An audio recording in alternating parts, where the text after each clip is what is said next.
Hello, Happy New Year again there, everybody. I'm Kimo Hussey, and I've got two of my very, very good friends with me. Zanuck Lindsey on my right, and Larioza on my left.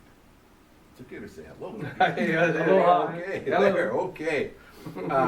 And we'll get to the reason why I have Aj and Zanuck doing this with me today, and it's a very, very good reason that I think you will really, really like. But before that, I wanted to tell you, especially at the beginning of a new year, about some of my thoughts with regard to learning to play the ukulele. That has to do with teaching you how to play the ukulele. The reason why people around the world, that's us, enjoy ukulele is that it's fun to play. It's what we call in Hawaii Kapala. So it doesn't have as much to do with entertainment as it has to do with just getting together and playing for fun. And you know the reason why I mentioned that is that having fun is an emotional thing. A lot of times if we're not careful and we just stick to really technical things when we learn to play the ukulele, we bypass emotion. Huge mistake. Don't ever do that. And so, I want to get back specifically to Aj and Zanuck now and tell you why we are here together. Since 2008, Aj and Zanuck are the only people that I have ever co-taught with in the ukulele workshops we do. And the reason why I have done that with them is these guys are very good. They're among the very best musicians in Hawaii. But both of them have something that a majority of other musicians do not have, and that is the capability to teach and teach very well. One of the wonderful things that I enjoy most about these guys is that they're not only familiar with ukulele, but they play other instruments as well. Zanuck plays guitar a lot, and Aj is a percussionist. In fact, now that I mentioned that, in a little bit we'll try and get them to play. We'll turn Aj into a percussionist, and we'll have Zanuck play his ukulele. Turn me into an ukulele player. But in February, Aj and Zanuck are going to be on a trip to California. One of the things they're going to do is kind of bust out on their own and begin to do ukulele workshops. And I mention that now because that's the great news I have. You absolutely want to avail yourself of a workshop that Aj and Zanuck would do either together or individually. So, Zanuck, let me start with you. This is the first time that I know of that you guys are going to do an ukulele workshop on your own. What kinds of things are you going to address? We're going to give new concepts to the ukulele playing that I see a lot of conventional beginners. There's a sort of a standard pattern that starts most ukulele players off. They're learning simple chords and simple songs. I think once we get past that, we want to know what's next. What do we do? And we have some ideas for them that are very exciting that integrate unconventional ways, I'd say, of teaching ukulele, actually bringing through more of the music idea, the musical concepts than just learning chords. And Aj has some great things that he does with percussion games, and we're going to teach you some colorful new ideas with chords and things. So lots of stuff, lots of fun.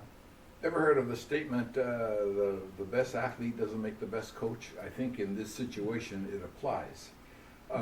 Like I mentioned a little bit earlier, very good musicians don't necessarily make very good teachers. One of the things I really like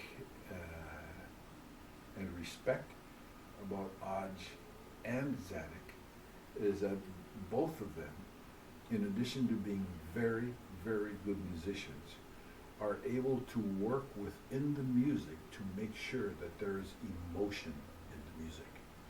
Because if there's no emotion in the music, we will not enjoy playing the ukulele. Having fun is more emotional than objective. So one of the wonderful things about these guys, and I know again from experience because I've worked with them, is that they're able to find the right balance between the technical aspects of music and playing the ukulele, and also with regard to involving ourselves in the emotional impact of the music, which we all very much enjoy. Aj, I want to go to you. One of the things that Aj does a lot is, like I mentioned earlier, is he's a percussionist, and I can tell you that I saw and enjoy his technique, especially his technique that has to do with the right hand. That I have absolutely copied some of those. So, Aj, thank you for that. I want to tell you one more thing before we'll let Aj talk to you for a little bit, and that is one of the wonderful, wonderful things that both Aj and Zanuck do is sometimes take the ukulele out of our hands when they're talking about something. When we hold the ukulele, our minds are automatically thinking mostly about left-hand technique, because you've told me every time I ask you, hey, what do you focus on, left hand or right hand? You've said all the time, most of the time, left hand. Left hand holds chords. That's all it does. The right hand controls melody, harmony, rhythm, tempo, and dynamic. So 5 things as opposed to 1 thing. So if we focus strictly on the left hand all the time, our music is getting unbalanced and unbalanced and unbalanced. So one of the things I really like about Aj's technique in teaching rhythmic things and tempo things and things that have to do with musical discipline is sometimes he takes the ukes out of our hands. Aj, tell us about what you enjoy about teaching ukulele. Especially in the workshops with Kimo and Zanuck, I got to meet people that are really open to just music. And so what I like to focus on, Kimo was talking about the right hand, is internalizing the rhythm so that regardless of the song or the style or the tempo, if it's internalized, they can transfer that into their right hand. They can transfer it into guitar playing, ukulele playing, banjo playing, because music is such a universal language. These are principles that we be sharing with you at our workshop. So these are valuable tools if you're advanced, if you're a beginner, if you're an intermediate player. This will all help you to refine some of the skills that we just neglected over the years. So internalizing some of these rhythms will help master more styles. It'll help with the dynamics, like what we were talking about, because you'll have that, the techniques will be almost second nature if you just focus a little more on the right hand. Then it'll be, I think, more balanced as a player, as a musician. So those are some of the things we'd be talking about. Okay, since we got both of you here, and you guys have ukuleles and I don't have an ukulele, how about can you do something for us? Sure. Okay, Sure. Now, Aj, the ukulele is awfully small for you, buddy. So since we talked about rhythm and percussion, wonder if we might get you to be a percussionist. Sure. And Zanuck, you can just do your thing. Okay. What are you guys gonna do? We're gonna do something that's really an integral part of our teaching method. It's teaching people how to improvise, and we usually take a 12-bar blues form. And in this case, if you're playing along with us, it's going to be G7, C7, and D7. You may not recognize some of these chords if you're tenor ukulele players because this is a baritone. It's my personal preference. Like Kimo said in a previous session, the tone that you get out of this instrument is really beautiful. You can get way up here and still have a usable musical sound. So we're just gonna, swing a little bit, and then we'll see where it goes. Okay, we'll do a couple courses. 1, 2, 3.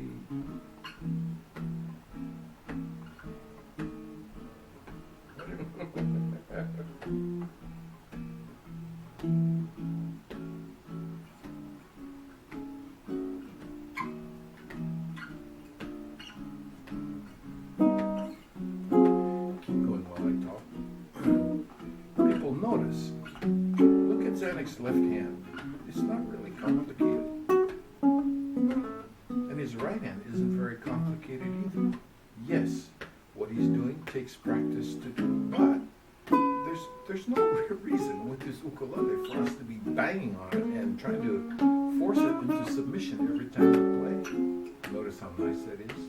The important thing is, he gives ukulele, the instrument, opportunity to breathe.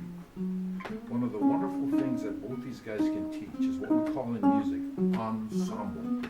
Ensemble is when you get one person playing with somebody else who's doing something else and put it together.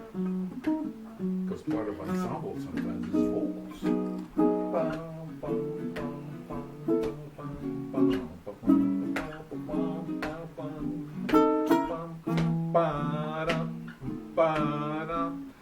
So, you know what?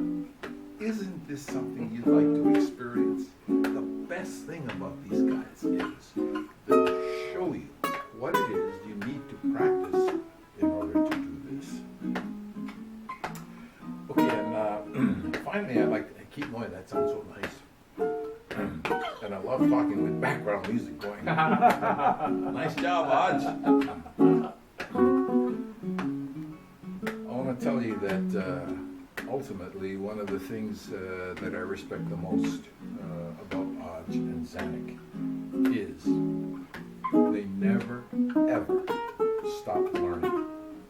So the workshops that we've done together, and I'm sure the workshops that these guys will do individually or together, are never, ever void of them learning as much as they can.